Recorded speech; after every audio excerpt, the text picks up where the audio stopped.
fez o que estava no nosso esforço, né, Tati?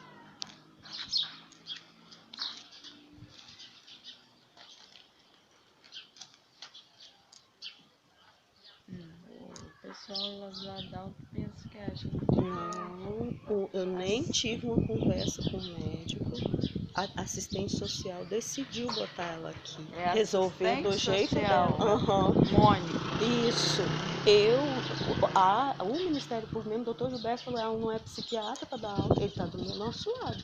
Ele falou, ela não é psiquiatra para dar alta para ninguém. Você teria que ter tido uma conversa com o médico. Sendo que eu fui lá 2 vezes perguntar se ela estava de alta, nenhum médico deu alta para ela. Conversei olho no olho com os médicos, nenhum médico deu alta para ela. Mas mesmo Eles falaram, eu não tenho. Ela não podia retornar para casa. Eles falaram assim, eu não tenho condições de dar alta a uma pessoa que está falando que não sabe nem o nome dos filhos. Quem mandou dar alta ela foi a assistente social. A assistente social quer mandar lá a Georgette, a gerente do pronto-socorro, e a Mônica. Foi essa que trouxeram ela para cá. E eu nem tava aqui. Eu cheguei, mãe, você tá com fome? Tava morta de fome. Fiz comida, comeu, mas comeu muito.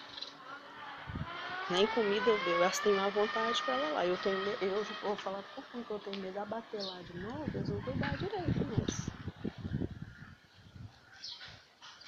eu vou procurar a lei, né? Mas o que nós faz? Tira essa sujeira? Nós temos que separar o que presta, o que ela conseguiu, o que não presta, aqui tirar. E o enfermeiro tá vindo pra dar o remédio. Porque eu montão de vida. Isso aí você pode desistir. É enfermeiro do Pupim. Isso aí você pode desistir, meu filho. Você trabalha lá quando quer.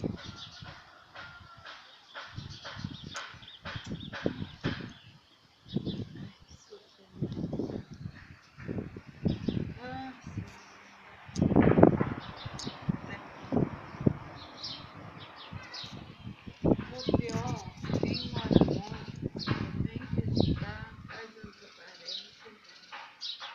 Agora quem mora. Lá, eles não querem, eles querem sossego lá, não tem? Eles querem menos paciente para ficar em paz lá. Para eles não trabalhar. Por isso que eles não querem arrumar vaga. Não é que lá tá super lotado, não, que eu fui